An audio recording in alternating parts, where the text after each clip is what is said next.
Warning, the Stone Age Gamer includes a lot of bad language. Cover your mother***ing ears.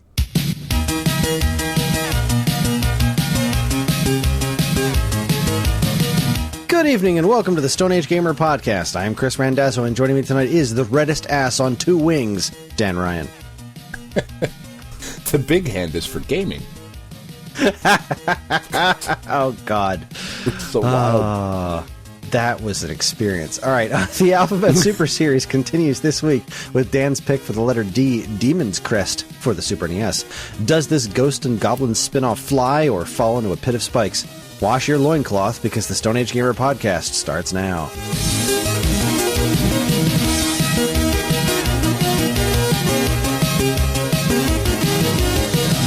How'd you know I was wearing one?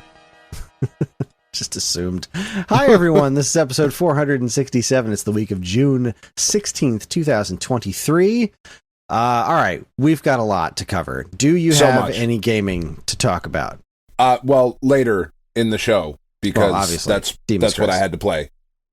Yes. Anything else? No. All right. Pass.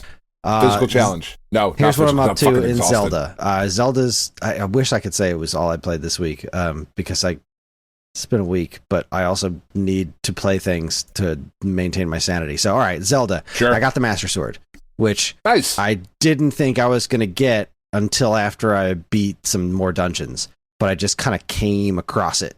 I was headed towards the Lost Woods, which I discovered on the map. I was just like looking for shrines, doing my thing, and just real quick. I just like the idea that you said. I just came in like, oh fuck, there it is, Master Sword, sweet. And just went on with your gaming. It was it was quite an experience. It did kind of feel like that. Like I had to fight some surprisingly difficult stuff, and then the experience of actually getting the Master Sword was ridiculously cool and very different from any other Zelda game. The act where you get the Master Sword is unlike anything else in a Zelda game. So that was very cool. I don't want to spoil it for anybody because it's a fun experience, but just, if you are going to attempt to go for the Master Sword, make sure you have at least 2 full stamina rings because you're going to need it. After I got the Master Sword, it filled me up with what's the word? I don't know, sex. The kind of reckless abandon that you would get from the reckless abandon and unearned confidence of like an American with a American flag T-shirt on, just so much unearned confidence. I was incredibly cocksure, and I was like, I'm gonna go fight a Gleeok now, and I did it, and I won. I killed a Gleeok, and that's exciting. I cannot chalk it up to like proper skill. I just had the Master Sword. Well, it wasn't the Master Sword that did it. It was the fact that I finally had enough hearts to barely survive one hit. Because every time I'd fought a Gleeok, it had been a one-hit kill. The tiniest mistake, and boom, done, dead. Insta-death from death lasers, because he barfs up death lasers. I got hit, and I didn't die. I had like a quarter heart left. I was like, I can survive a hit? Excellent. Now, I'm very lucky because I have a lot of amiibo, and then for Breath of the Wild years ago, I went on eBay and bought a stack of little amiibo cards. So I have all of the Zelda amiibo in little card form. So every day, I scan them, and every day you scan an amiibo, you're allowed to scan them once a day, and you get free stuff from them. A lot of it's complete garbage, but you stack up enough garbage, and you got some cool stuff. I have so much raw meat on my person at all times. It's ridiculous. I have like 300 steaks or something in my pocket. It's obscene. Now, I never take the time to cook because I'm an idiot. Fighting the monster I had to fight to get the Master Sword cost me a lot of meat, because what'll happen in the game is I'll get hit by something, it'll take away almost all my health, and then I'll pause take away all my meat. I'll just pause it and jam raw meat down my throat.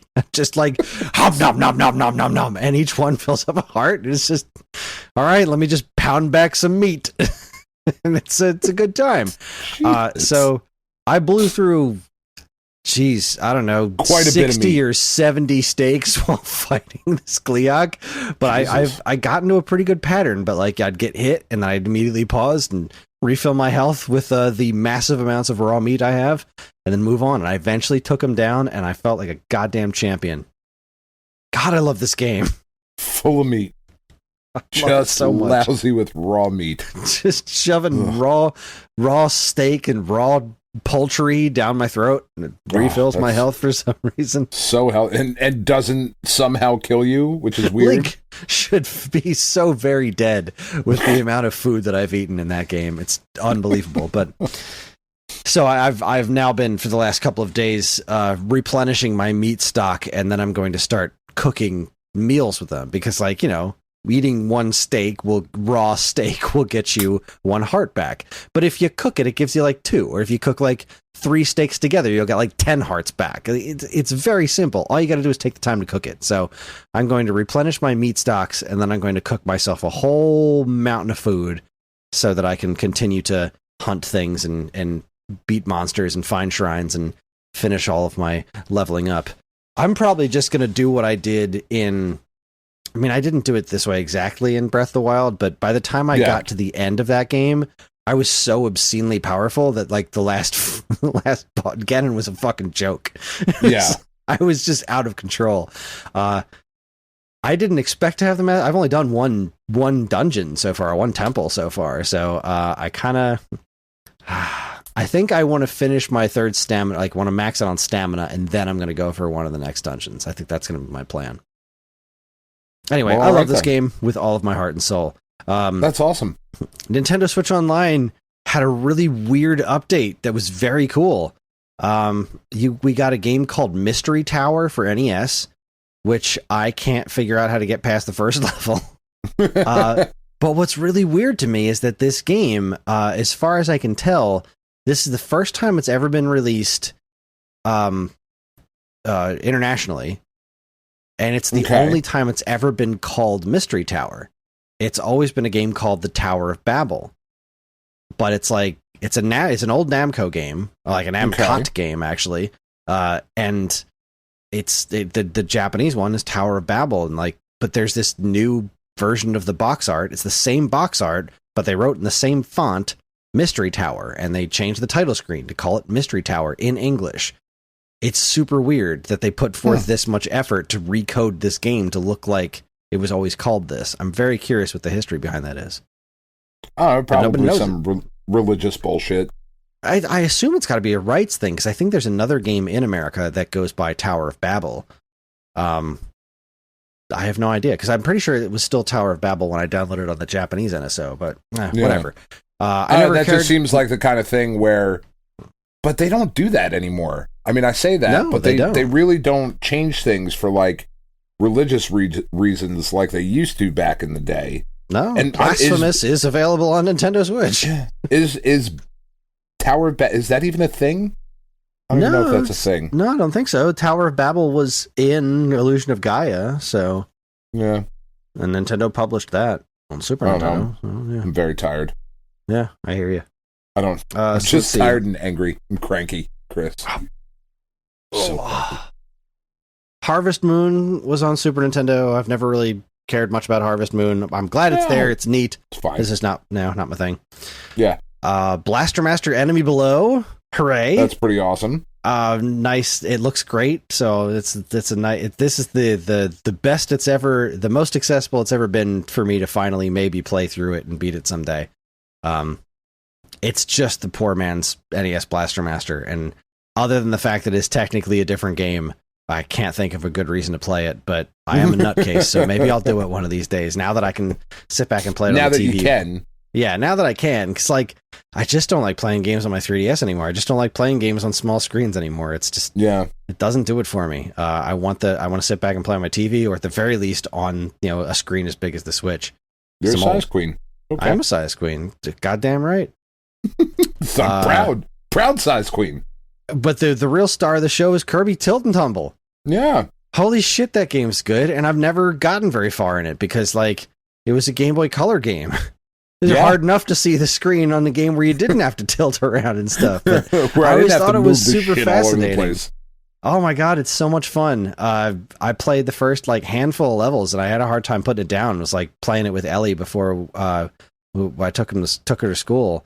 Like I gave her the controller so she could see what it was like to just like roll them around like this. And what I didn't realize is that a handful of the songs from because Kirby's Dream Buffet, we still play that fairly regularly. It's just filled with music from all the other games, like beautifully redone. And there's a bunch of songs, like the main songs from that game are from Tilt and Tumble, which I think is great. Huh. This is neat hearing them all in 8-bit. I was like, holy shit, look at that. I recognize that song. That's great. I know that one. Tilt and Tumble is awesome. It works so well on the Switch. I'm so happy that the game is finally re-released, and it gives me so much hope to, like, maybe we'll get a WarioWare Twisted or a Yoshi Topsy Turvy as well. Oh, that would be very cool. Yeah, I would be pretty thrilled about that. WarioWare, not Yoshi. I don't give a shit about that, but yeah, that game. I don't remember that game being all that great, but it was interesting. It was a tilt-controlled Game Boy Advance Yoshi game, but WarioWare Twisted, hell yeah. Yeah, that game's please and thank you. All right, let's talk about Not E3. We've got a lot to recap.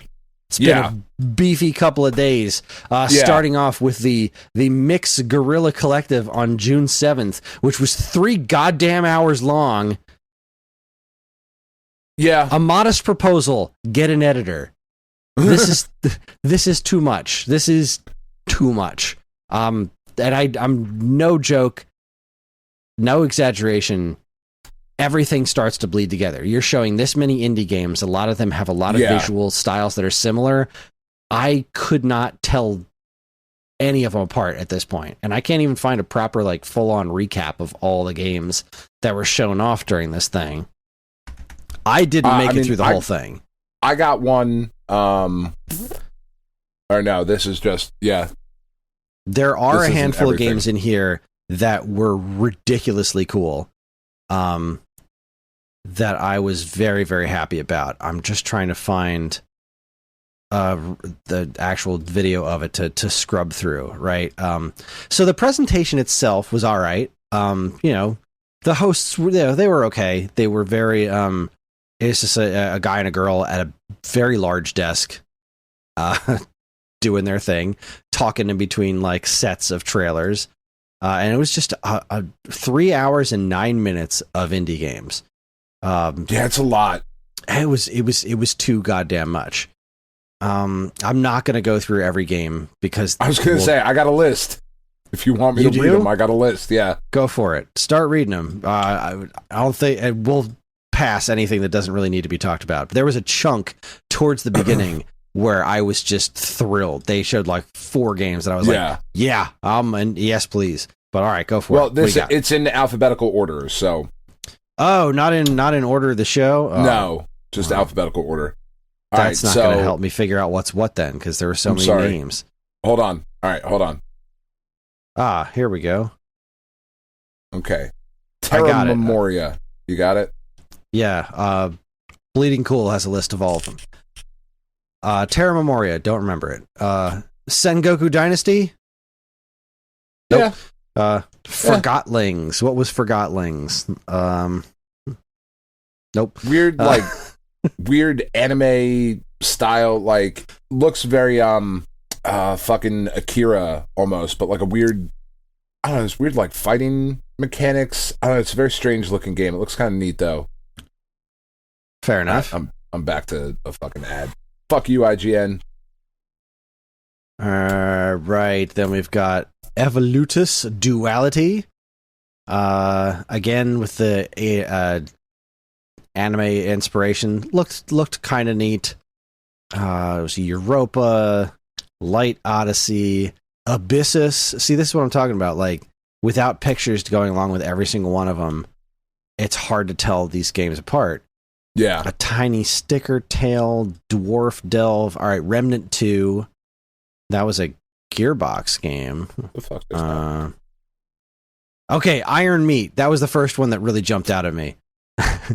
Iron Meat, good stuff. Iron Meat. So this is like very Contra inspired. Except it's just like machines get meaty and come to life and you have to kill them. It looked really cool. I was very happy with that one. Hammerwatch 2. Which one was Hammerwatch 2? Let's see. Fast forwarding through the video here. Getting to... This is the one with the stickers. Alright, there's meat. There's Iron Meat. Oh, Hammerwatch 2 is some roguelike looking thing. Okay. Yeah, that didn't curl my toes, but this was the segment that I was really into. They stuck on this one for a while. Then after that, they showed Annalyn, which I have never heard of before. Apparently, this has been on Steam for a while now, but this is coming to Switch now. Okay. It's the one that's like super arcadey, just like Donut Dodo and Murtop are just like look legit like old arcade games. Yeah. This looks freaking phenomenal. It scrolls more than like it's not a single screen game.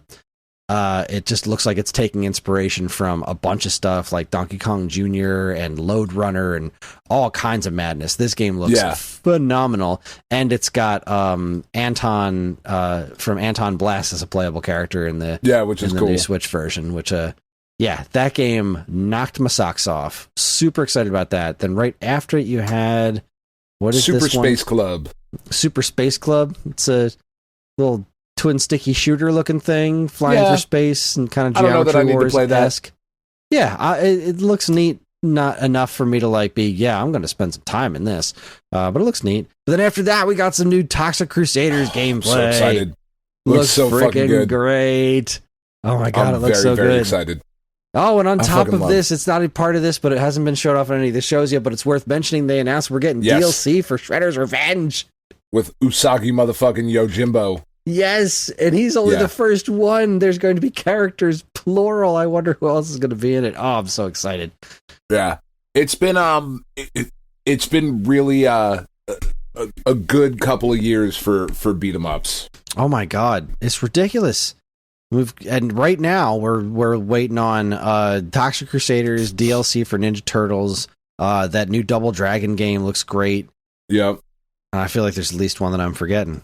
I'm sure fucking wild, man. Yeah. 30XX, is that what this one was called? The Mega Man looking girl. Yeah, there was. I think this is a sequel to 20XX, which was also similar. Yeah. It's roguelike kind of thing, but Mega Man, which is cool. It's cool. It's definitely not for me, but it is pretty darn cool. Then we had this Leximan, right? Leximan, Undertale looking thing. This thing looks cool as shit. Yeah. I don't understand what I'm looking at, but I definitely am interested in trying this. This is all over the map. Yeah, it definitely gives Undertale vibes, which I should really get around to playing that one of these days. At some point. But it is freaking weird looking. I'm into it. I don't know what it is. I don't understand it, but I'm into it. What is that coming to? Leximan right now just seems to be listed for Steam. That's it. So I'm sure someday it'll get ported to something.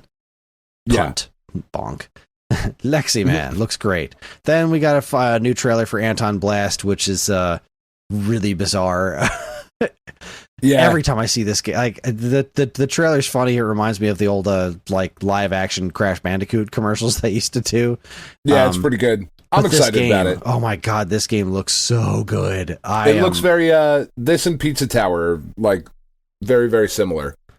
I have not played Pizza Tower, but I've heard great things about it. This is it's very Wario Land inspired. Yeah. But it looks a lot more frantic than Wario Land. I am very into it. Anton Blast is one of my most anticipated games. All right, past this, I didn't get much farther than this in this showcase because it's been a crazy week. And this was already an hour into it. Exactly. I had already put as much time as I had to dedicate to this. Like I just can't sit and watch game trailers for hours, and I don't think we should go through all of it. So why don't you just say anything else here that stood out to you that you watched? I'm skipping through right now trying to fucking remember what I mean, any of this shit WrestleQuest was. is on here. I think that's WrestleQuest is big. I'm really excited about that. There's this weird Game Boy looking horror game. Kind of Game Boy looking, but not real, but like good Game Boy. I don't know. What the fuck is this one? World of Horror. That's what that one's called. That one looks pretty cool, like all black and white and really weird looking. I'm super into that one. There was a lot of like first person zombie shit still. Mm-hmm. I'm just trying to skip through. God, there's still so much more of this. Yeah, it was just too goddamn much. Exactly. This is too much, and I think it's doing a disservice. Like, I understand the want. We're just going to show off as many games as we can. Yeah. I understand the want to do that, but I think having your showcase this long is doing a huge disservice, because who's watching this? Who is watching 3 hours of a stream like this? We can't even cover all of it. We can't. There's a game called Blood Quest that looked pretty cool, like this weird like Old West horror stealth shooter is what they called it. I don't know, it looked pretty neat. There's a little Quest Master, like a little kind of Zelda looking thing, you know, like old school like top-down Zelda. Making your own dungeons. Yeah. Right, yeah, this is like the Zelda Maker looking thing. People were really talking. I've never been interested in a Zelda Maker myself, but I'm interested in what other people would do with one, so that's kind of cool. What is this? Sacrifier RPG looked really cool. I really like the way this looks. What is this game? I'm waiting for the end of this particular trailer because this looks pretty darn good. Nocturnal. That was it looked very Metroidvania style, but with like a really good art style with a fire hair and stuff. That looks pretty solid. Yeah, I mean, it's not WrestleQuest. That was the big takeaway for me. Because that, like, I'm very, very excited for this game. It just looks absolutely like a wrestling RPG. Are you fucking kidding me? Like, this is. It's like, yeah, it's a very Dan-ass game. Yeah, it's very for Macho you. Man's in it. Jake the Snake Roberts is in it. Like, fuck yeah, dude. I'm super into that. Yeah, I gotta say, I'm nothing here looked particularly bad that I've seen, that I've done a lot of skipping around. But for me, like Annalyn and Anton Blast are my two like definite picks out of this, besides Toxic Crusaders. But yeah, Annalyn was the big surprise one for me. Like of games I didn't know existed. Anton Blast I already knew existed, but that game looks better every time I see it. Yeah. Because solid showcase, given what it was, but it's too much. Don't do this again. Less is more. An hour is about what we can handle. Yeah, I think an hour is pushing it. Like an hour, if you're doing more than that, you're just not going to get across. You're turning it into mush. Yeah, too much of a good thing. There was this Kingdom 80s game that looked pretty cool. Like, but definitely like Stranger Things inspired and like, but had a very early kind of DOS looking art style. That looked pretty cool though. And that's the other part of this too, is that so many of these games are PC only right now. Yeah, that's all. Yeah, it's hard to get excited about that. Yeah, like just isn't something that I get super duper excited about. You know, there was this fucking adorable corgi game. Yeah. Cozy Corgi or whatever the hell it was called. Something like that. I don't know. It was very cute. Yeah, all right. Too much. All right, I don't want to talk about this anymore. Yep, let's move on. It's too fucking long. It's just too fucking long. Next one was one of the, I'd say like the big one. Yeah. Summer Game Fest, Jeff Keighley's E3 killer. It was pretty good. Honestly. It was pretty solid. Yeah, it was okay. I mean, all right, first off, it kicked it off with Prince of Persia: The Lost Crown, which I think looks fucking great. I think that looks awesome. I was really excited about that. I assume that Prince of Persia they announced 2 years ago, the remake is 3 probably years ago, toast. I assume that's just not happening now, but okay, whatever. This game's apparently getting like ripped up online. Why? Well, I read a story today that it's getting destroyed everywhere except by Nintendo fans. Because PlayStation and Xbox fans don't want 2D games. And I think that's the dumbest shit I ever heard. Yeah, that's real fucking stupid. Yeah. If you look at this game and you don't think it looks cool because it's not 3D, then I think you're an idiot. If you don't think it looks cool just because you don't think it looks cool, that's fine. That's totally fine. It seems to be stemming from the same people that were like, Nintendo's going to charge $60 for a 2D Metroid game. That's bullshit. Like, yeah, no, it's not. Stop it. It's like just because the game's 2D doesn't mean it's not worth your money. This looks. I got great. some Messenger vibes from it. Like, I'm super into this. I like it. I like Prince of Persia. I like this redesign. Maybe a little. I could stand for the redesign to be a little less angsty, I guess. But we're not in Warrior Within territory. No, like it's certainly not. But I wouldn't mind him having a little bit more of a lighthearted personality. Like I loved the Prince in Sands of Time. You know? Yeah, it was kind of a dick, but like in a fun way. Yeah, like I loved that game, and but I think this is a really cool take on it. I'm very excited about it, having Prince of Persia back. I'm not very excited about buying anything from Ubisoft because they're a horrible company. But they are a horrible company. We'll see. We'll see. I really liked Sands of Time. They followed it up with Mortal Kombat 1. I am more excited about this game the more I see about it. It still just looks like it's got that NetherRealm animation style that I do not care for. But I get that, but it looked so much more fluid this time around. Like the fighting styles looked really different. It looked much more authentic to like old school kung fu movies. In a lot of like their movements and shit.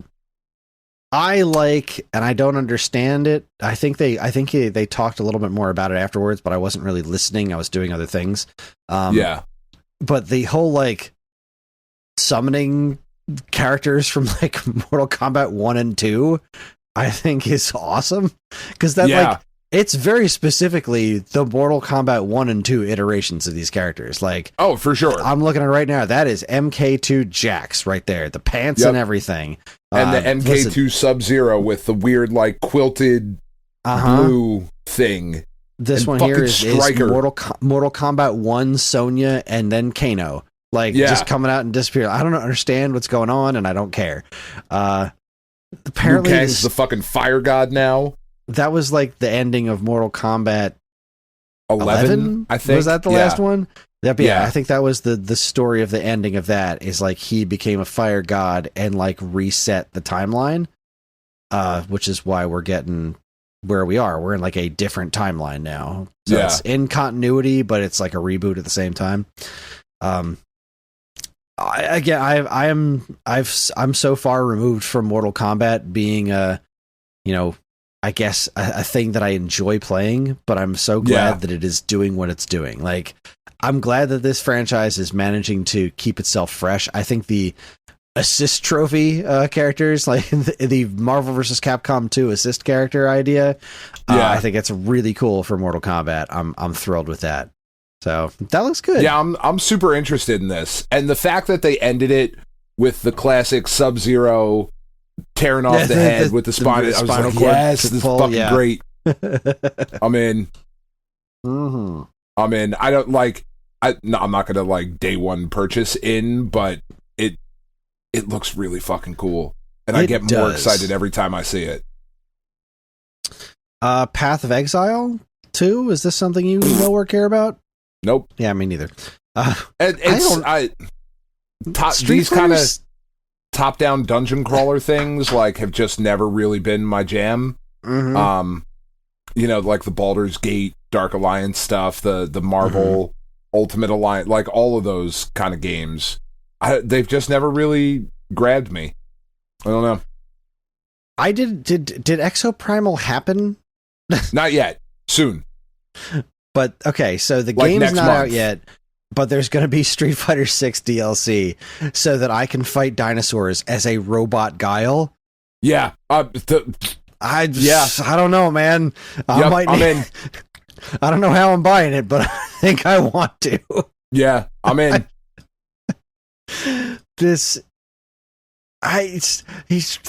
Ryu just threw a Hadouken at a T-Rex. Yep. No, sorry, robot Ryu. Mm-hmm. What the fuck is this? I'm so confused and so excited. Yeah. Let's see, Nicolas Cage. This is a big long segment about Nicolas Cage. And with Nicolas Cage. Why the fuck is Nicolas Cage in Dead by... I mean, I love Nicolas Cage, and I kind of love the love that Nicolas Cage is getting here later in his career because he's a fucking terrible actor. He's a horrible dog shit actor. And But I he love owns every it second so of it. well. He does. Because really sometimes he's really good in the roles that he's in. Like he's particular. He's such a weird entity. I saw somebody on Twitter say, "Yeah, put Nicolas Cage in this. Put Nicolas Cage in every game. Let's get him in Mortal Kombat. Let's get him in Zelda. Let's get him everywhere. Just Nicolas Cage as himself." I want a remake. I want somebody. God, there's got to be somebody out there that can remake The Legend of Kage, but just have it be The Legend of Cage. That's what I want. That's what I want. Oh, let's see. Which it was an awkward, weird segment, but yeah, I didn't watch the whole thing. I skipped through it. I don't know that kind of time. I don't know what Witchfire is, and I can't say that I care all that much.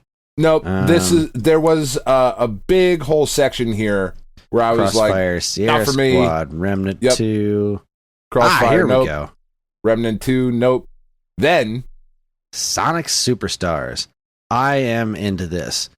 Katie, so into this. This looks really cool. I'm always nervous when we get new Sonic games, with a reason. But this looks like, okay, Sonic Mania was great, and people loved it because of the way it played. So what we're going to do is we're going to make a new modern Sonic game that plays like the old ones and see what happens. And I really hope all this needs to do, besides I'm loving the way it looks, I'm loving the new power-ups, I'm loving the bonus stages, I'm loving the multiple characters, like the multiplayer at the same time. The ability to turn into a squid. I am loving everything. It just needs to feel good. If it feels like a classic Sonic game, if they nail those physics, then I am super into it. I think this is great. I love I love that Amy's just like there front and center, like with them. I think that's great because Ellie thought that was really cool. That made her excited, which in turn made me excited. I think this looks great. Katie was really excited for the fucking the Fox dude at the end or whatever the hell his name. Yeah, he's from Sonic Chaos from for Game Gear. I never remember his name. But I love that he shows up there at the end. And she said it right away. She was like, "Oh my god, that's so awesome!" I was like, "Fuck, I don't even remember what his name is." I recognized him straight away, and I don't know why I can never remember his fucking name. I've watched too many video game trailers over the last 2-3 days to fucking remember much of anything. Wait, is it Sonic Chaos? Is that the one I'm thinking of? I think so. No, it's not Sonic Chaos. Oh. Which one is he from? Yes. He's from one of the goddamn Sonic Game Gear games. Oh, this is going to drive me bananas. Which one Fix it was in post. he in? He's right there on the cover of... No, maybe it is Sonic Chaos. Maybe I was right the first time.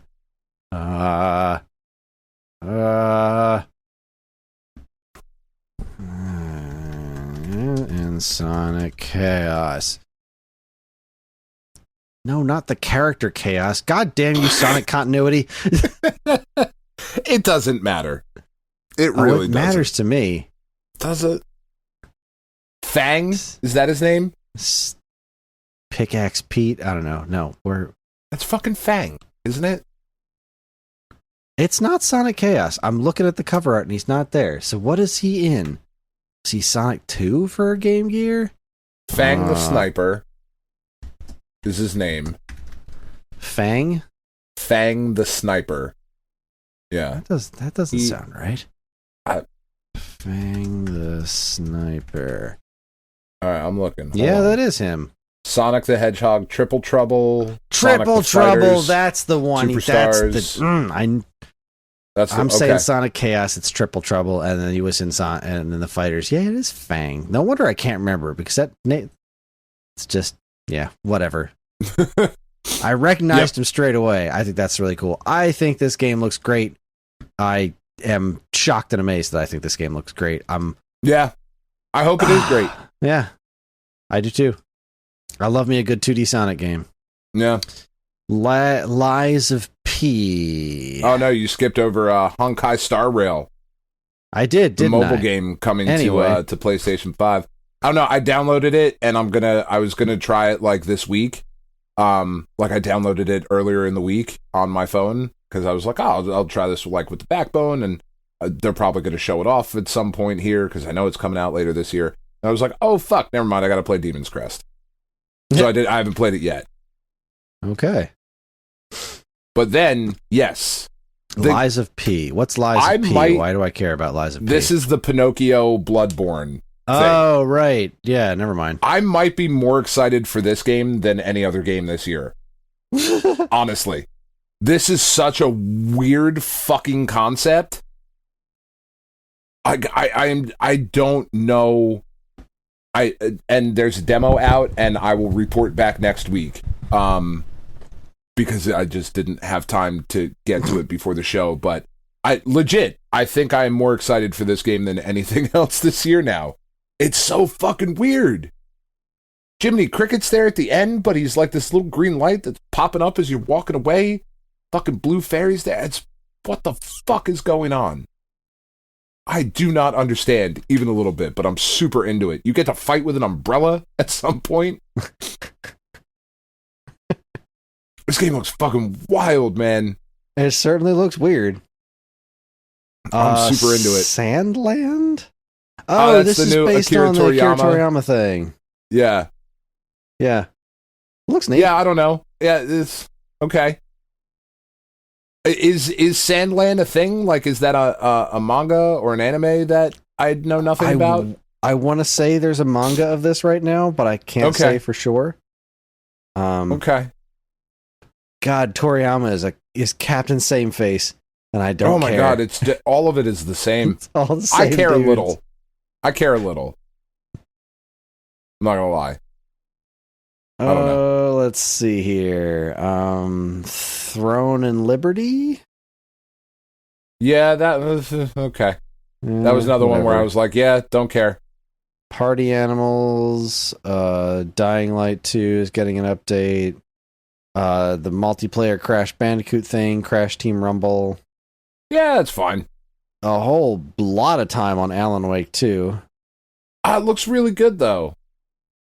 Like it looks very scary and not sure how I feel about their digital only bullshit excuse. But yeah.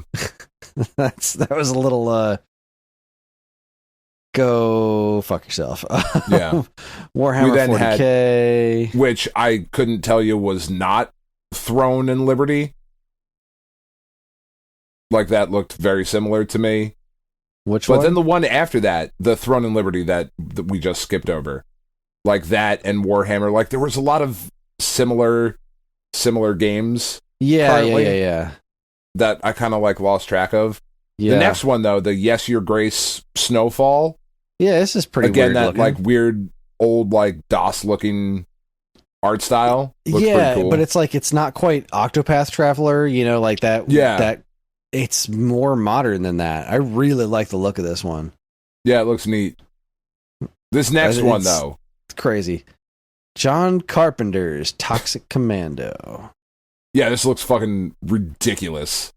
Just mowing down hordes of zombies. Like this looks like what I wanted Left 4 Dead to become. I don't know. I love John Carpenter. That dude's really good at everything he does. Really, really, really want this to have a surprise crossover with Toxic Crusaders. That would be outstanding. I would love that. Then we got, and I don't want them to Baldur's look Gate. any different. I want the bright green, 100%, animated, cutesy cartoon version just busting right in there. Speaking of Baldur's Gate, Baldur's Gate 3 thing. We've got more Spider-Man. Did they show anything interesting new about Spider-Man here, or was it really just kind of a retread of what we saw at Sony? I was a little bit of a retread, but they did admit that Venom is not Eddie Brock. It is somebody new, and the director, whoever was up on stage, said, we wanted to take a character and kind of tell our own story with it and kind of subvert expectations and whatever. All right, sweet, whatever. Game looks fucking amazing. Rock. Bretty Rock? It's totally going to be Bretty Rock. I think this game looks fucking incredible. I am very, very excited for this. I don't know if I'm more excited for this than Lies of P now, because my God, what the fuck is that game about? But yeah, this game's going to be incredible. Let's see. Pal World? Yeah, Pokemon with machine guns, rocket launchers. I'm into this. This is so weird because it is very Pokemon. Like the art direction 100%. is fully Pokemon, but then they just have these realistic machine guns. It's Pokemon to the point where I'm surprised they haven't gotten a cease and desist. Yeah, seriously. Like it legit is Pokemon with machine guns and flamethrowers. Yeah. Which is an awesome idea. I love everything about that. Pearl Abyss? No, Lord of the Rings Return to Moria. Oh, yeah, don't care. Yeah, I can't get excited about Lord of the Rings games. No. I just can't. No. Final Fantasy VII Ever Crisis. Yeah, mobile thing. Looks pretty cool. Yeah, filling in some more backstory. This next one looks pretty cool. This Banishers Ghosts of New Eden. Uh-huh. Where you're kind of switching back and forth between the hunter and the ghost woman. Right, yeah. I don't know, this looked... I was kind of into this one. It looked pretty neat. Not my bag, but... Definitely not your bag. Yeah. Not super generic. No. Like a Dragon Gaiden? Yeah. Is, okay. More Yakuza stuff, right? Yep. I believe it's just called Like a Dragon now. Yeah. Whatever. Under the Waves. This one looked really weird. Call of Duty. I do not care. The Under the Waves thing looked pretty cool. I don't know, kind of weird and creepy, and I don't know, I was kind of into that. Yeah, the Porsche on Xbox. Fae Farm, like that got a big reaction when this is when he introduced this is a Square Enix thing, right? Yes. Maybe. Where's the end of that? I feel like this was one of those. This showed up in a Nintendo Direct, I think, a few months ago. I want to say. Oh, it looks cute. Not for me, but it looks cute. Yeah, again, not for me. Yeah, I think this showed up when there was that one Nintendo Direct that was like all farming games. It's like, oops, all farming sims. Not a big thing on Marvel Snap. What'd they show off on Marvel Snap here? They showed off the new game mode that's coming out, this Conquest mode, which looks pretty cool. Like it's a new form of competitive play, where you have to like spend some as you advance throughout the levels. You have to like spend gold to enter, so it's kind of more of a risk reward thing. It's got its own exclusive rewards and like card variants and different stuff you can pick up in there. It looks pretty cool. It is not the type of game mode that I wanted. Like I just want a casual mode. You know what I mean? Like I really, really love Marvel Snap. I think it's fucking great. I am enjoying the shit out of it every month. Even this last month when I didn't get to Infinite. Like, whatever. Totally fine. Not a big deal. But the inherent pressure that there is with every single match that you play, because you're winning or losing cubes no matter what. And like, yes, I know you could just say, like, I just don't care about them. And sure, that's possible, but gambling systems are also designed very effectively to get you to care. And like, when you hear your opponent snaps and it makes this big noise and it's like, oh fuck, goddamn, all right. Yeah, like there's just a lot of pressure to it. So I would have liked to see them go in a casual mode first, but I get it. You're trying to get like streamers and Twitch and that sort of shit, YouTube streamers and Twitch streamers and whatever to play game mode, it makes sense. It's not I'm not going to play it, I don't think, very often, but Ugh. Christ, I'm already this tired. All right, let's go. After Marvel Snap, we had King Arthur Legends Rise. I have no thoughts. Wayfinder. Yep. I have Looks no fine. thoughts. Star Trek Infinite. Star Trek that looks is cool. certainly infinite. Like, there's the Borg.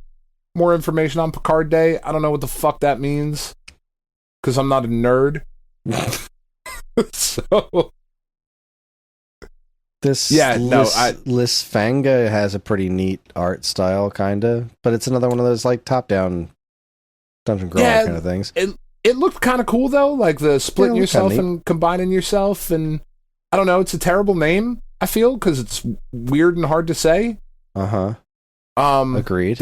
There was more Immortals of Avium, because they keep trying to make this a thing, and for people that are excited about this game, I hope it's really good. I feel like this is going to flop super hard. I can't argue with you there. I don't know. What was the fucking EA, the Fortnite clone thing that they put out that just failed immediately? Apex Legends, was it? Yeah. I mean, maybe it didn't fail immediately. Maybe that's just me being ignorant. It stuck around for a little bit, but it certainly didn't stick around as long as they said it was gonna.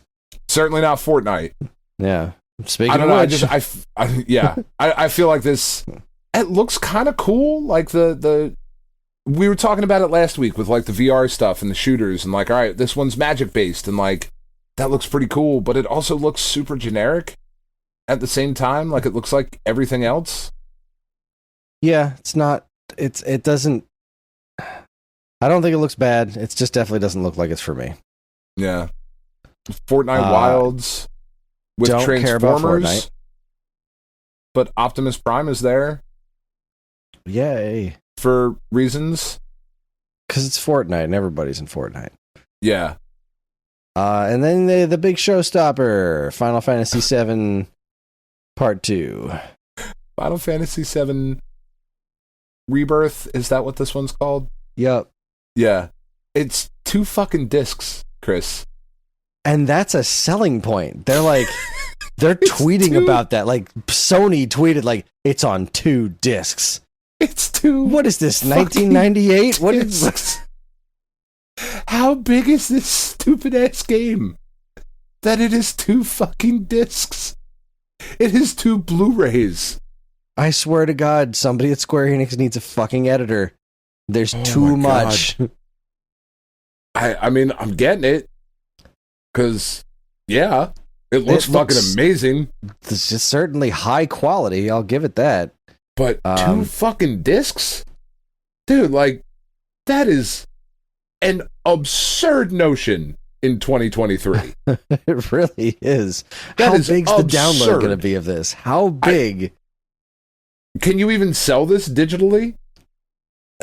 Like, honestly, not that they don't have hard drives that are big enough for it, but why?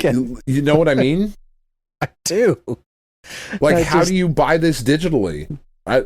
You'll get it in a month.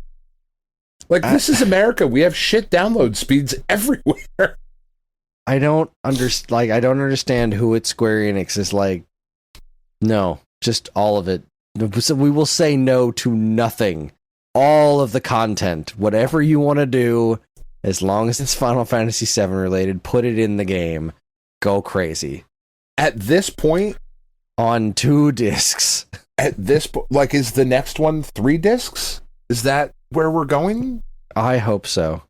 Jesus Christ. I hope it's on no discs. I hope it just comes with its own hard drive.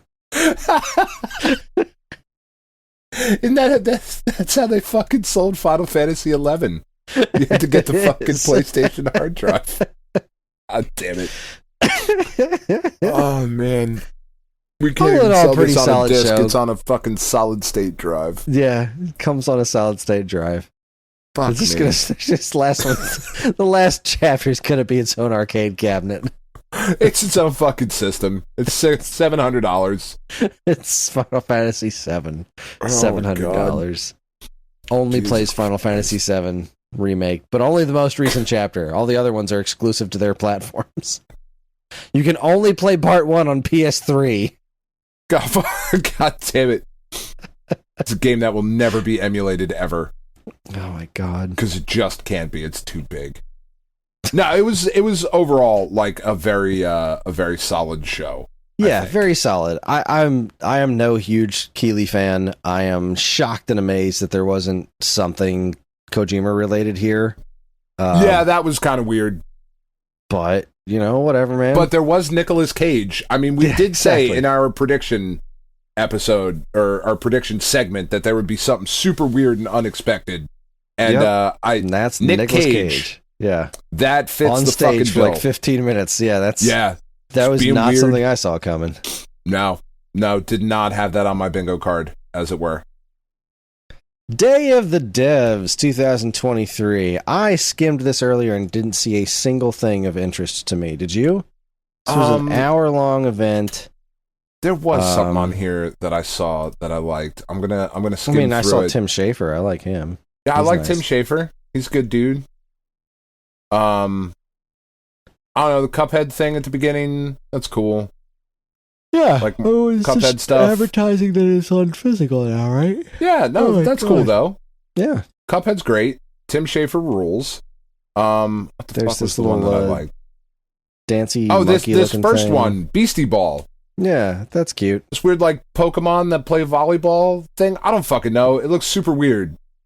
I'm kind of into it though. Like an RPG where the battle mechanic is like a weird volleyball game called Beastie Ball with monsters that you collect. And they have I don't know. It looks like a game my kid would make, which is why I think I'm into it. This seems like the kind of thing that Katie would be like, Dad, I came up with this great idea for this game. I'd be like, all right, sweet. This fucking sounds awesome. I'm in. With machine guns. With machine guns. Super into it. Yeah, like I thought that looked really cool. Hyper Light Drifter, that's not the next one. What is it called?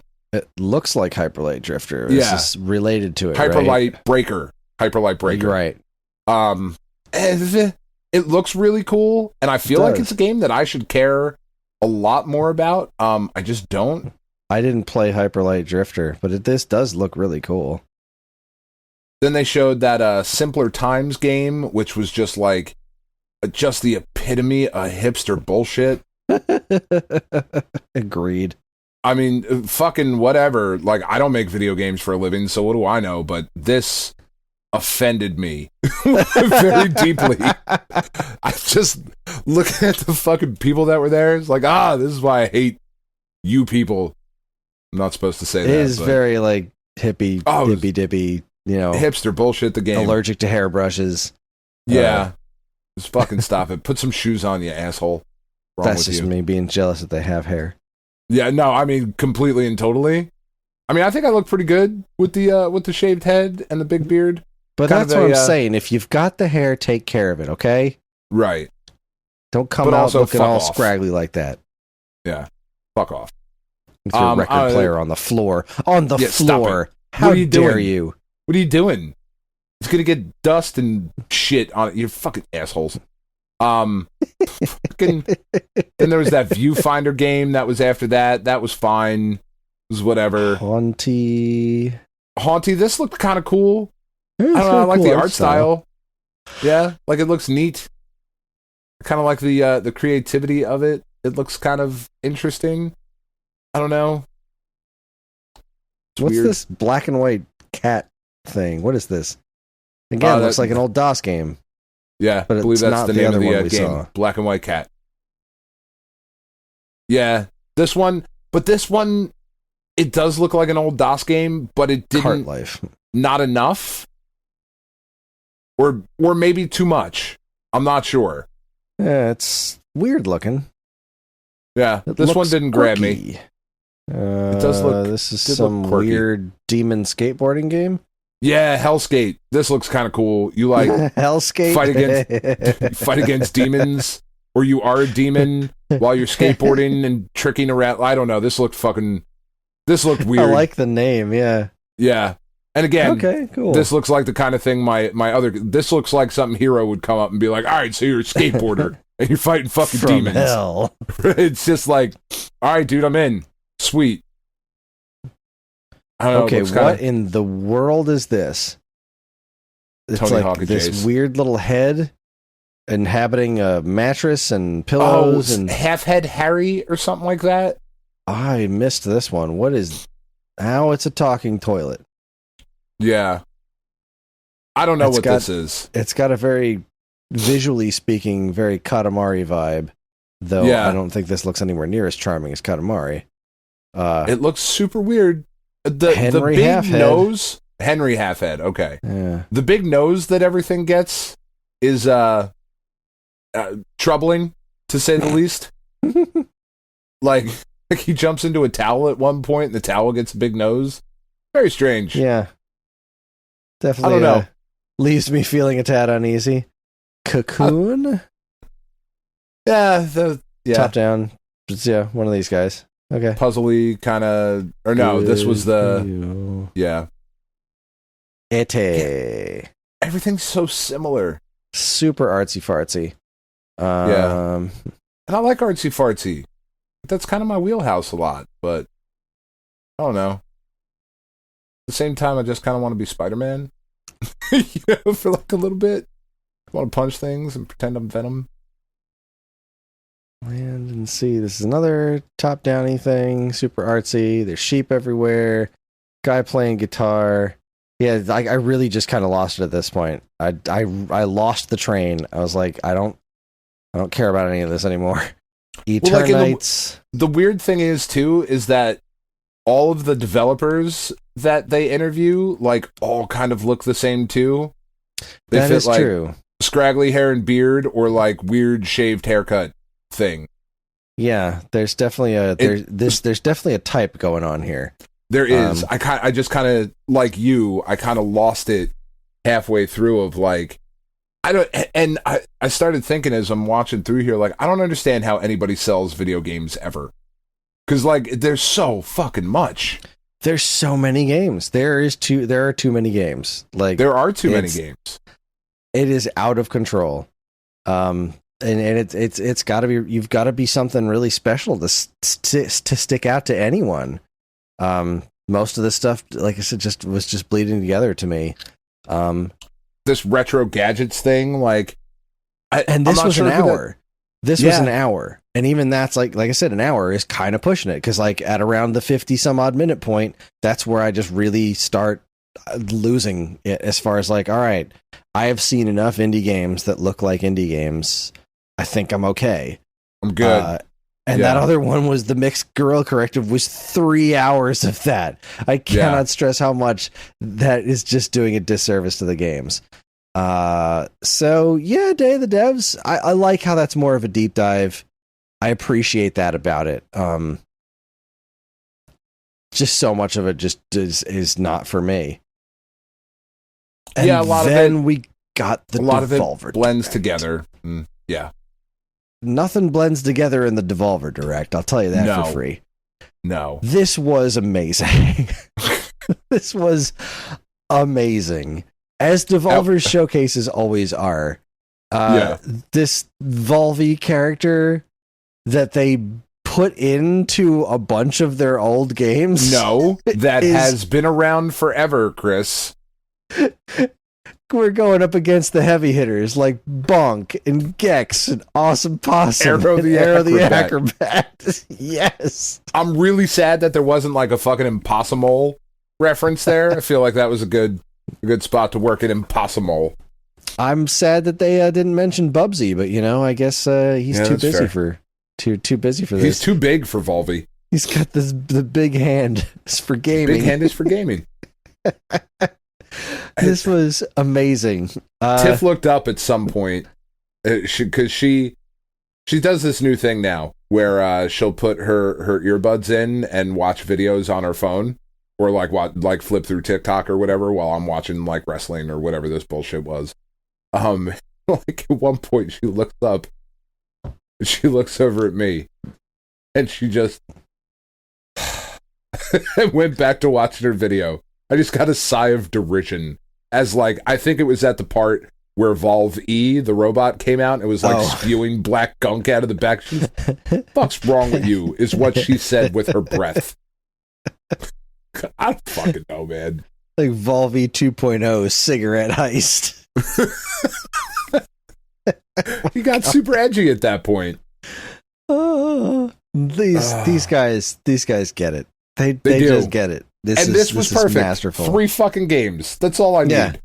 3 games and just a lot of insanity that they put way too much effort into. Just like every year, they always just go over the top with their presentations in the dumbest way possible, and I love it. And the Volve at the end asking him to kill him. Volve needs help. No, not like that. It's like, not oh my like God. That. What is wrong with you people? Dark and weird. What is wrong with every single person at Devolver Digital? I feel like I would get along with them really well. Could work there. I know, the games they showed were pretty cool. Yeah, we've seen Wizard with a gun before. This game still looks cool as heck.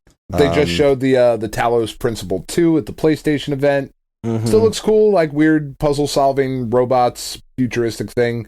This fucking baby steps, though, where you control each leg independently. It's kind of quappy. It's very Octodad. Yeah. A fully baby, and I'm looking here. Baby Steps, which really is a literal walking simulator, and features a fully dynamic onesie soilage system. Yep, I'm in. God damn it. Oh my God. I'm happy that this one's PlayStation exclusive. That's right, you're not getting this shit anywhere else. God damn it. Where he knocks over the rocks and just has that whole conversation with that guy. Yeah. I don't know, man. No, I tried to catch him with my foot. And this is so far removed from sanity. Yeah. This is exactly what this Devolver never lets me down. No, they don't. They call Human him loud Fall person, Flat 2? famous gamer, skill up. What was the announcer's name? The loud person. His name was something perfect. Chris Jake, loud Chris person. Jake, loud person. These guys fucking get it, man. Human Fall Flat 2, that's kind of a big deal. That's pretty cool. Yeah. It's exciting. I don't understand what Human Fall Flat is. I know the name, and I've seen it advertised a bunch, and I've it's never like a fun online game thing. Never attempted it, but I'm glad it's getting a sequel. Good for it. And that was it. That's what they showed. I want more Volve. I want a fucking Volve game. Amazing. This was a lot this week. This was like 5 hours of fucking indie game trailer. Or just video game trailers. I know. It's a lot of fucking shit. All right, let's see. And honestly, Liza P is the thing that stuck out the most to me. Because I had already seen Spider-Man. You know? I didn't watch either of these next ones because they were happening like this afternoon. Like I just wasn't didn't watch around any from to today. watch them. Let's see. The accessibility showcase is 43 minutes. Again, this isn't really showing off anything new. This is there's not really much to recap here. It's just like here's a bunch of games from game makers with disabilities and ones that have a lot of focus on games that have a lot of accessibility options in them, which is awesome. And more of that, please. But it doesn't affect me directly, so I'm not going to pay that much attention to it. Yeah, which is like a really dickhead thing to say, but it doesn't. Well, it's not for us. It's just not for me. Yeah, it doesn't concern me in the same way that, like, I don't know, the weather in Idaho right now doesn't fucking concern me either. You know, it's just not for me. There are a lot of people that this does concern, and I'm super happy that it's a thing that exists for those people. That's great. For sure. I'm not seeing any games that are just like jumping out at me like, yes, this is the thing that I need to know about. Because that wasn't really the point of this this showcase. They weren't dropping the fucking Silk Song release date at the accessibility game showcase, unfortunately. Right, or fortunately, I'm not sure. What happened during the Tribeca one? Tribeca Games Spotlight 2023. This was just a couple of hours ago. This was at 3. This afternoon. What was shown? It didn't make Kotaku's front page, so maybe nothing. You know, it did make the front page of Kotaku. How upset a certain segment of gamers seem to be that more women own Switches than men. Oh, right. Yeah, that was a whole statistic thing, because, like, what was it? There were no women on stage at all during Summer Game Fest. Not a single woman. It was just all dudes. And IGN's coverage was also all white dudes doing all the coverage.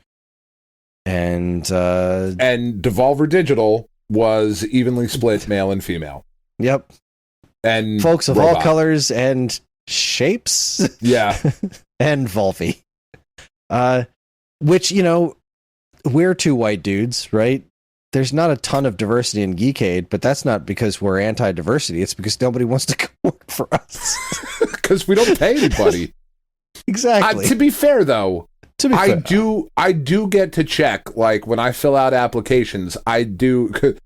Spoilers, my last name isn't actually Ryan. I am Hispanic. So, like, we got, like, you know... I look more Irish than anything, but I'm like super duper Hispanic. Yeah, so we got that going for us. You know, so there's diversity. Yeah. I'm not super duper Hispanic. You're not. I'm generic white dude. You are generic white dude, and I love that about you. But like, I'm like a hot Latin lover. I am. That's not even true. I'm Spanish from Spain, but I still get to put Hispanic. Because... Anyway, that's a whole other conversation. But yeah, that was an interesting statistic that's what they went with for these things. Even though the statistic is that there's like almost, what was it, like 48% of gamers are women. I mean, it's more than that on I think mobile games was like 60% or something, but like, oh, for sure, 48% of overall gamers are women. And more on Switch than which is that, like, I saw some of the outrage and like the uproar about that kind of shit, which first of all, go fucking touch some grass, dude. Like, fucking for real, it's a weird thing to complain about or be surprised. Like, is that surprising? No, not at all. I mean, and this may come off as like a pig-headed male chauvinistic thing to say, but I would argue that if one of the biggest franchises that is exclusive to your system is Animal Fuck Crossing, you're going to have a lot of female gamers that are going to play that. That's a very popular game among women. Not that dudes don't play it, but I know more girls that play that particular game than guys do. Just in the same way that I know more girls that play Candy Crush than boys. You know? Like, that doesn't make it a thing to get on the internet and complain about or bitch about. I don't know. It's very weird. I mean, I think there's also the whole the AAA Boys Club Super Macho games. Oh, for sure. That's not really the ecosystem on Switch. There's a lot of that on the other platforms. So I don't know. I found it weird. It's not surprising at all. It just kind of we did skip over maybe the most important thing from the Summer Games Fest. I can't believe we skipped over it. The fucking Twisted Metal trailer. Oh God, I missed that entirely. I still haven't watched it yet. It was real bad. I am very excited to see it. I can't believe I didn't watch it yet. I mean, Samoa Joe looked great as Sweet Tooth, but like, the whole time I'm watching it, I'm like, all right, so Will Arnett is voicing the character played by Samoa Joe, who is currently beating up the new Captain America in a Twisted Metal Peacock exclusive series. I don't know how any of this has happened, but I'm kind of super into it. It was real bad, and I can't wait. Why is Will Arnett voicing him? Yes. Samoa Joe could have done it. That dude's got a good voice. Fucking just look up a clip of him in NXT screaming Regal when he was trying to get William Regal to come out. It's fucking awesome. And super intimidating. That dude's like a really, really fucking scary dude. But probably a teddy bear and super nice in real life. There's a whole discussion on like Cisco's The Thong Song during that clip. Very weird.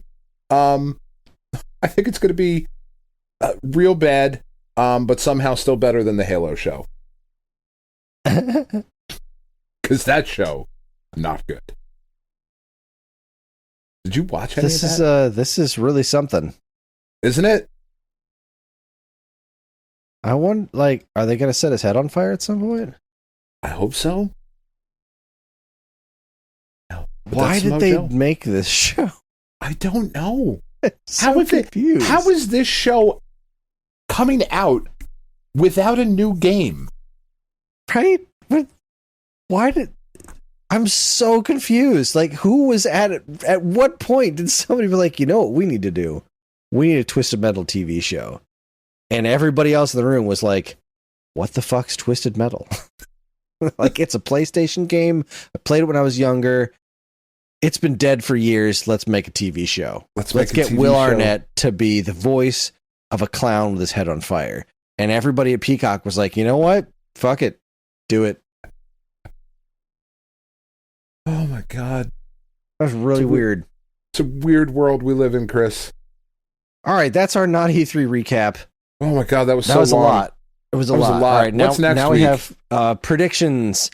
All right, so here are the shows. We got Future of Play, Wholesome Direct, Future Games Showcase, OTK Games Expo, Xbox Games Showcase, PC Gaming World, Ubisoft Forward, and Capcom Showcase. I'm going to watch 4 of those. I'm not even going to lie. I'm watching Wholesome, Ubisoft, Capcom, and Xbox. Yep, those are the ones that I'm going to watch. That's it. The other ones, I'll skip around the other ones. I just if something important happens, it will make its way to me. Exactly. That's my prediction. Nothing big enough is going to come across my social media feeds from any of those shows. So, any predictions? Fuck, man. I don't know. I feel like Xbox is being real snarky about what they've been, like in the lead up to their show. They said they sent out a tweet or some shit the other day about how like none of their trailers will show any fucking pre-rendered footage or whatever. Like it'll be all actual gameplay. No CG trailers, huh? Yeah. Cool. Okay, I hope they're fucking awesome. I am so disconnected from what could even possibly happen at the Xbox showcase. Yeah, same here. I have Redfall, no guesses. Redfall came out and it was a terrible launch. Is that correct? That seems to be the general consensus, yeah. Okay. I don't know. Fucking new Elder Scrolls. That seems like a safe bet. Nobody's it was Starfall's got its own thing after the showcase. Like it's getting its own separate showcase just for Starfall. So yeah. I'd love to see some sort of follow-up to Killer Instinct. Yeah, that would be cool. I'd like to see Rare do something interesting. I'd like to see something new from Double Fine. That's what I'd like to see. Yeah, I feel like if we were going to get that, we were going to get it during Day of the Devs. Well, but which was like the Double Fine thing. But they are Xbox exclusive now. They are, but they just had their own showcase. But, yeah, I know. But it's weird that they didn't show anything, right? Yeah. Like they have to be working on something. I would imagine. I don't know. I really honestly am so disconnected from the Xbox like exclusive because they've just gone in a direction that I could not fucking care any less about. Who was the last one to show Silksong? Was it Microsoft? Yeah. Maybe we'll get a Silksong date. It's going to be all Game Passy and stuff. Yeah. I mean, not everything they show is going to be exclusive. It never is, which is fine. No. Yeah, fine. Yeah. That would be really cool. They got it. They gotta fucking say something. Just say something. Say something. I mean, they just did. They just did say, we were aiming for the middle of this year. It's not going to happen. When? Who knows? But it's not going to be what we originally thought. Sorry. What are you doing? What is this game going to be? I don't know. It's going to be on 2 discs. It's going to be on 2 fucking discs. So long. It's going to be on discs. It's going to be on 2 cartridges on Switch. Oh god, it'd be like 8 or 9. Are you kidding? 2 discs on PlayStation 5 and Xbox Series whatever. 17 fuck cartridges on the Switch. You get a whole fucking Silk Song box set. You need 3 Switches to play it. Just one's the map. That's how big the fucking map is. It's 1 cartridge. You gotta hot swap it. Jesus. I don't know. I feel like Xbox always has some really cool shit that they show that then ends up like either coming out completely different or just not coming out. I'm at a loss. I got nothing. I have no idea what to expect from the Xbox Game Showcase. I don't know what to expect from Ubisoft Forward either. They already dropped Prince of Persia, so like, there'll be Assassin's Creed shit. Yeah, I think they're just going to focus like on the big tentpoles: Assassin's Creed, a new Watch Dogs, and maybe Kris. They will continue to promise us that Beyond Good and Evil 2 is not happening. No, we are getting a firm release date for Beyond. Beyond Good and Evil 2 is shadow dropping the day of the fucking Ubisoft conference. God, I was just looking into this for an article I'm working on, and like, I don't like the direction of this game at all. Like that trailer they showed a handful of years ago with the like extreme monkey, like it was like 17 years ago, I think. It doesn't look. It does not elicit any of the same feelings that I got from the original game. No. And at this point, it's been so long since I've played the original game. I don't even know if it holds up anymore. I don't either. I can't, man. I don't know. Maybe it'll be like the fucking at the time.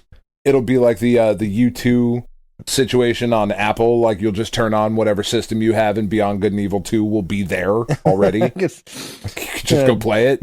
Get to play something Beyond Good and Evil 2 on my VCS. Yeah, like why not? Playing Beyond Good and Evil 2 on my Vita. What the fuck is happening? This is weird.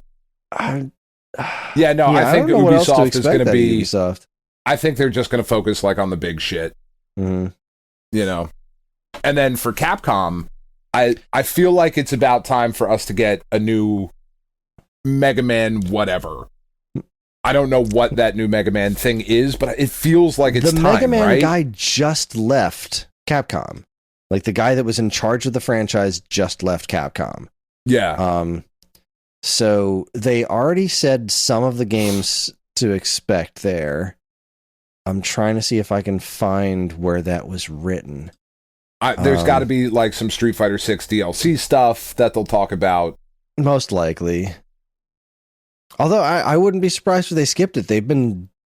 There has been so much Street Fighter 6. Like it's been everywhere. They've been hitting that pretty hard. What I want is what I'm not going to get. Oh, from Capcom. Ghost Trick is going to. They're going to show off more information on Ghost Trick. They said that. Probably Dragon's Dogma 2. But we've seen that a bunch. I want fucking... and it's just not going to happen. I want Dino Crisis. I want fucking Darkstalkers. That's what I want. Yeah, I mean, with Exoprimal, I would be shocked and amazed. I mean, what would be cool is if there was some sort of Dino Crisis related DLC for Exoprimal. Yeah, that would be coul. That would be enough for me. Yeah, it would be a nice little pacifier. I would take that. I would love to see. I know the Capcom dude just left the company, but I would still very much love to see. I know we just got the Battle Network collection. Yeah. I'm still waiting on my Legacy Collection 3. Yeah, like, for sure. Where's my Legacy Collection 3 with all the Game Boy games in it? That's what I want. Hook a brother up. Maybe, I mean, we've been doing really good with beat 'em ups. Maybe there's a new Final Fight thing in the works. Oh, boy. That would be something. That would be interesting. That would be really cool. Holy Give me cow. something new with, like, fucking, oh, God, I just forgot the name of it. Beautiful Joe. Give me Beautiful Joe 3. That's what I want. Oh, that's been a long time coming. There's just, Capcom has so much that they could pull from. They got a ridiculous back catalog to pull from. And is it time for a new Marvel vs. Capcom?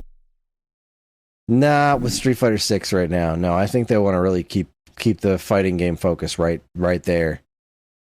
Maybe that's something Devil May Cry related. I don't know. No, I got it.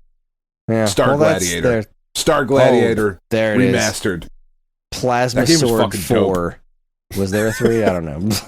Rival Schools 17 is coming out. Nah, they're doing a full HD remake of Mega Man for MS-DOS. Fuck off. You know what actually wouldn't be surprising? This will be my actual prediction. All right, I'm just coming up with it now. With the relative phenomenon that is Super Smash Brothers, how there is not a Capcom version of that particular idea. I know Sony tried it, but oh my God, Dan, it's Capcom versus Capcom. Yes, it's about time. Just Capcom versus, like, fucking versus anybody else. Capcom versus Capcom. Come on. That would be great. That would be actually really great. Oh my God, Capcom versus Capcom. Half of it would be like all retro, then half of it would be all modern Capcom. Like super hyper-realistic characters versus like, oh God. 8-bit sprite Mega Man. Like, that would be fucking awesome. I'm super into that idea. Oh, that's all right, that's what I want now. Game. I didn't know that I needed it, but now I do. I've always wanted Nintendo versus Capcom. I feel like that would be a hilarious game. That would be really cool. I want that. I want that one so bad. I want it to be done up in the old like MVC2 style with like the hand drawn sprites. Oh, for, fuck like, yeah! Kirby and Mario going up against Ryu and that's what I want. Now Capcom versus Capcom. That's beautiful. But you know what? You know what would be really fucking killer? It's Konami versus Capcom. God. Don't tease me like that. Don't you dare. I would want it to be so bananas. I would want it to be like, the dude from Onimusha versus one of the players from Blades of Steel. Yes. Love everything about that. I want that so bad. Such a good idea. Oh, fuck. I'm spent. All right. All right. We're going to take ourselves a break. When we come back, it's going to be Dan's going to give us the D for Demon's Crest. Super NES. We're going to share our thoughts. You're listening to the Stone Age Gamer podcast from geekade.com. Stick around.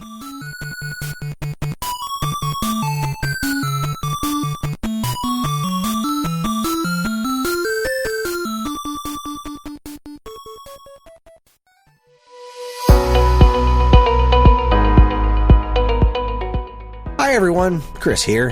Podcast listening is free, but podcast creation is not. That's why the Geekade Patreon exists.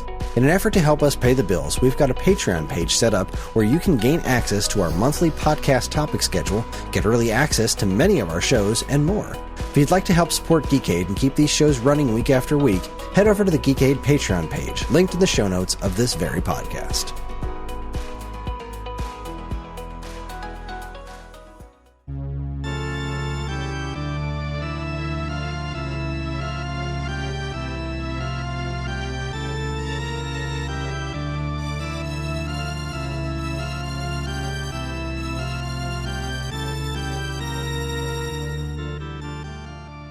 All right, we are back. It is time to talk about Demon's Crest, released November 1st, 1994 for the Super Nintendo Entertainment System, developed and published by Capcom. Capcom. What did you make of this game? Why'd you pick it? I mean, besides the obvious that it's a relatively legendary game. Yeah, I mean, I needed something for we needed the D, and this just seemed to jump. No, it was it's a game that I always wanted to spend more time with, because every time like I would see it in like a video of it, or even just screenshots, I was like, God, that looks fucking great. Mm-hmm. Like that just looks really good. And I love ghosts and goblins, or ghouls and ghosts, or whatever, and I'm passingly familiar with the first two games in the series, the Gargoyles Quest games. I have not played Gargoyles Quest 2 ever. Really?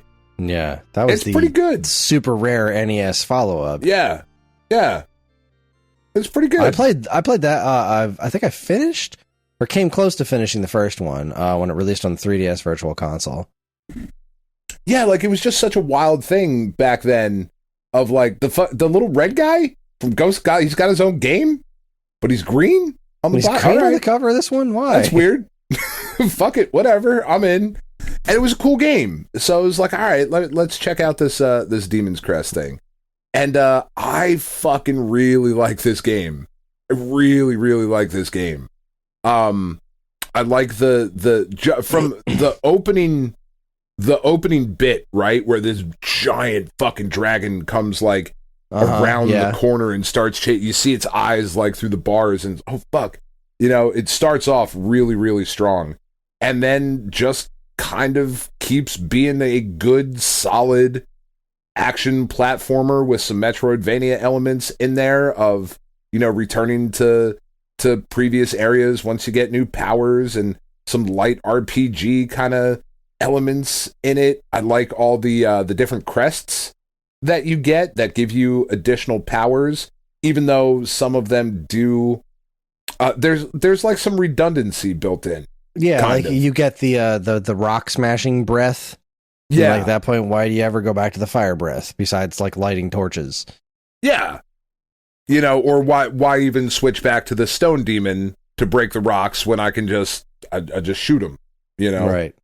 And there's the same thing with the which one is it? The Phoenix Crest, is that what it's called? The one where you can just like fly. I was like, all right, sweet, I can just fucking fly up now. Like I can just go up. This is awesome. Like I'm never switching out of this one. But like there are reasons to switch back and forth between the different powers as you progress through the game. I really like the art direction in this game. It's crazy really good. Like the art direction. This game kills it in screenshots. I think there are a couple of things that held me back from being absolutely in love with it. It goes really far in the art direction as far as like the character designs are great. They're big, they're very well drawn, but it doesn't there's animate a lot of extremely detail. Well. No, yeah, that's fair. There's a lot of detail, but it's not detailed animation. And that's like, that kind of held me back a little bit because at this point, I think with Super Nintendo games in particular, like you think about Mega Man X and how many frames are in X's run cycle, whereas like, I think you could count Firebrand's run cycle on one hand. Like, it was there's a stutteriness to it. Yeah, and it reminds me a lot of earlier Super Nintendo games, like before animation really picked up on that platform. And I believe that was done as a technical. Like I think it was a trade off. Like we can either have this much detail or we can either have this much animation. And I think they went with the detail, which I don't necessarily think was the wrong decision, but it doesn't. I don't know how they would have done it better on the platform, to be perfectly honest. I think given the limitations of where they were, I don't think they could have done better. But it was slightly jarring to me playing something that looks this great, but also doesn't move that great. But my biggest gripe with this game was the music. It's good, but I don't even know if I'd go that far. It's really repetitive. It's really nondescript. It's very in the background. Like, when you think of the Super Ghouls and Ghosts soundtrack, which I do often. It's extremely bold. But that's the thing. This game animates like Super Ghouls and Ghosts, which was like a super early Super Nintendo game, but also had a really stark art direction. But the music in that game used much sharper instruments, whereas the sound samples in this were extremely soft and muted, and it all just kind of blended together. There were no strong melodies going on in there. And there's nothing that's going to get stuck in your head. And that's something that I expect out of something related to the Ghosts and Goblins franchise, because it's always had really good music, especially Super Ghouls and Ghosts. So part of what really made this game drag for me was the lack of any interesting music, or the sound design in general just wasn't that interesting to me. Which kind of bummed me out. I get just that. Because this game has been it's been immortalized as such a legendary thing, you know. I expected to be completely and totally blown away, and instead there were certain points of it that I didn't like. I didn't love the Mode 7 map. I would have much preferred something that was more straightforward and easy to read than the flying around and just kind of like, shit, did I go to this blocky square yet? Like, I mean, if you hit the start button, it'll show you what you've done and what you haven't done when you're up flying around. I knew that. Fuck. Like that. But to your point, it's not intuitively there already. There's an additional step to get to that, which is frustrating. And I totally get that. And but on the other hand, 7 aspect is just kind of tacked on, like it didn't necessarily need to be there. It didn't. But I will also say, like, to the opposite side of that, I thought the boss designs were really cool, like that big ass blue shellfish thing. Yeah. Like the earlier on, the globby green the vertical boss you're climbing up, and the green glob is chasing after you, then you fight it at the top. Yeah, like there's some really, really cool, interesting shit in here. Yeah, I am sad that this has not continued past this, because, you know, the original Demon's Crest is like a Gargoyle's Quest. Gargoyle's Quest for Game Boy is a super ambitious game. It's ultimately fine, but like that style where like you also are really limited on your ability to fly diagonally in that one. You had a time limit, whereas in this one it's just like, just go for it. Which always pissed me off, because like, this is the asshole that killed me in Ghosts and Goblins and Super Ghouls and Ghosts, because he could fly all he want. And now you're telling me now that I control him, I can't fly all I want? I can't do that fucking diagonal dive bomb bullshit. How dare you? That shit's always made me mad. But I really liked that. And I also always thought that it was cool that it got a follow-up on NES. And then Demon's Crest, following the nonsensical naming conventions of the Ghosts and Goblins series, where it's just like, now it's Ghouls and Ghosts. Figure it out. Like, good luck, assholes. Is this Ghouls and Ghosts 3? No, this is Ghosts and Goblins 1. What? I don't understand. Why did you stop going? Whatever. But this was a really cool evolution of that game. And imagining, like, this game, right, is reminding me of the way something like Super Castlevania 4 animates. And then imagining, what the hell could this game have been? What's the Symphony of the Night equivalent of Demon's Crest? Right? What's the remake equivalent of this game now? Because you're right, beyond it not even continuing, which I think it's just a victim of when it came out, how popular it wasn't.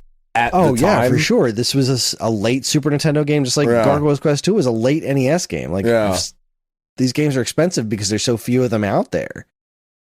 But you know, what would concern me now is, like, you think about what was the Ghosts and Goblins that just came out on Switch and PS4? Oh yeah. Which I liked, but I would hate to see this game. I would hate to see this game go in that direction, for like some weird puppet show kind of like artsy direction. Like, this game. Yeah, no, I would just want this prettied up with like a new soundtrack. Yeah. Dude, give it to WayForward. Call it a day. fuck, give it the way forward.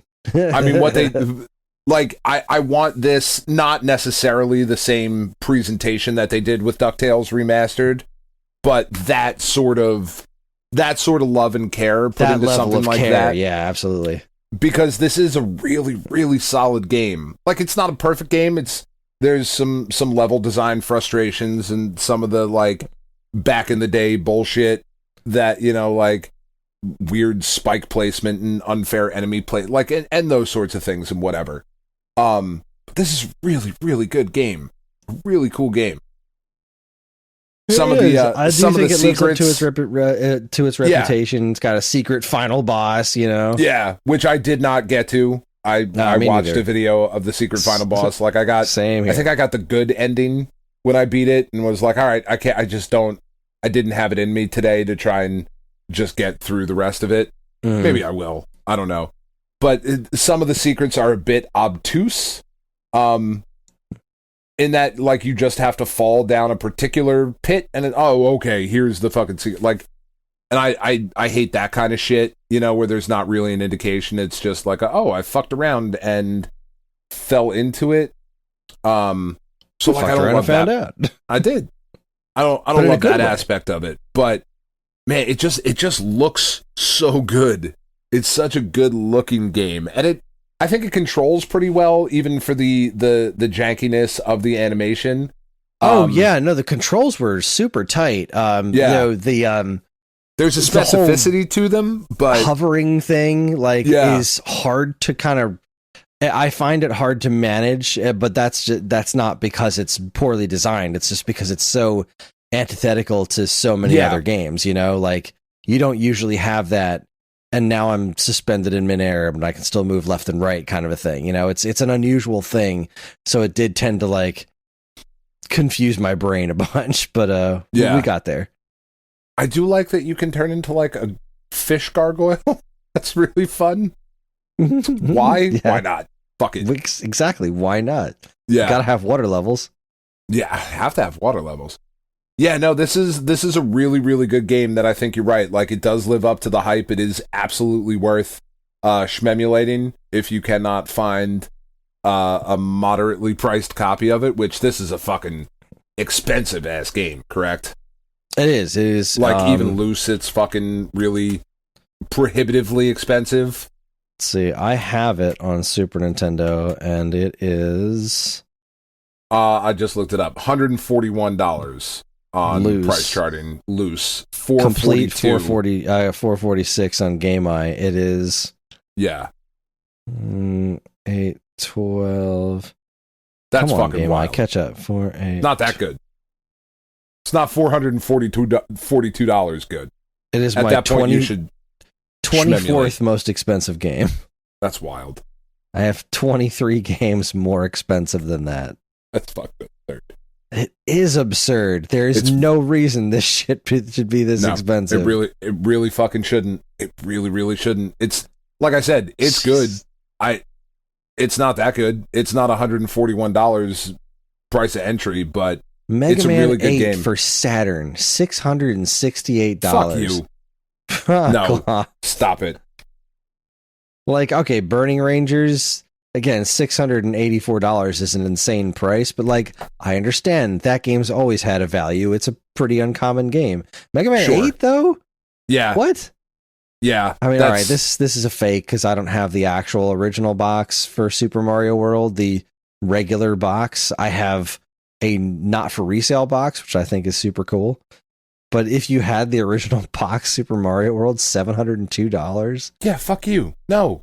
My loose plus copy of Bubble Bobble 2, $736. You have got to be shitting me. That's absurd. Not near the fucking box for that game. It's just the cart in the manual. That's bananas. That's real stupid. That's stupid with two O's. Really fucking is. I would say that everybody should play this. Yeah, I would agree. This is definitely worth your time. This is not a Contra hardcore situation. Do not avoid this at all costs. Play this game when you... And it's not super long. Like, that's nice, too. It's like a 2-hour kind of experience, I would say.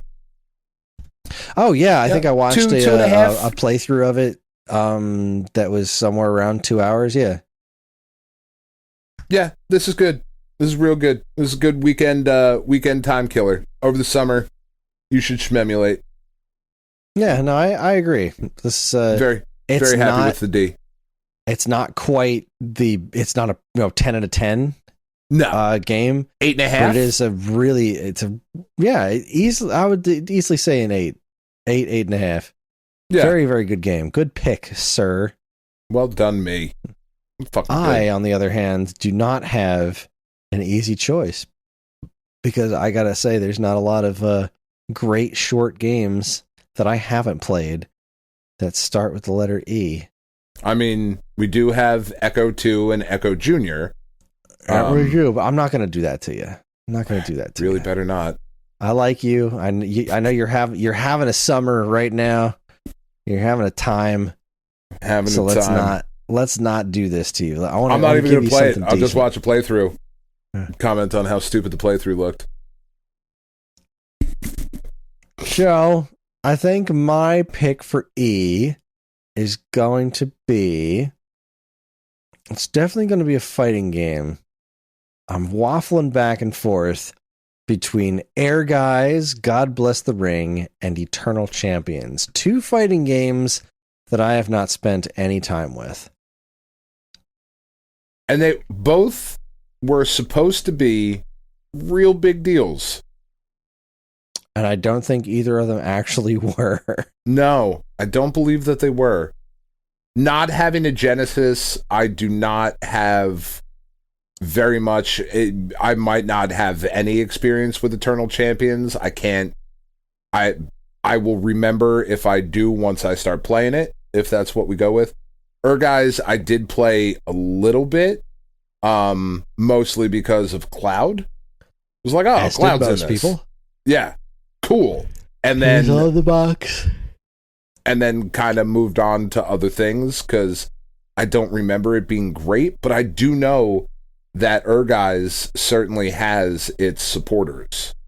Much more so than like Eternal Champions does. I don't know that I would say much more so. Eternal Champions got a fucking sequel. Yeah, well, that's fair. Yeah. Although a lot of people didn't know it was a sequel because it's just called Eternal Champions Challenge from the Dark Side, which I always assumed was just like a fancier version of Eternal Champions, but no, it's a follow-up. It's the DLC without... do we do both? They're fighting games. No. Let's not overdo it. Let's not hurt ourselves. We got to save something for the next trip through the alphabet. That's fair. But then we just did PlayStation. I'll do Eternal Champions. All right. Right. Eternal PlayStation Champions was my Contra. So there we go. Our letter E game is going to be Eternal Champions. What do you think? Do we do the first one or its follow-up? What do you think? Shit, man. I really don't know. I think my gut says the first one. Yeah, let's do the start at the beginning. Originally, Eternal Champions for Mega Genesis. That's what we're doing. Genesis. All right, Eternal Champions. It is. Yeah, there you go, folks. Your champions shall be eternal. All right, that's our real show. Sad it's not Evander Holyfield's Real Deal Boxing. Not gonna lie. You should play that one anyway. I might. Why not? So I think if I'm reading my calendar right, our next episode is going to be our delayed mailbag.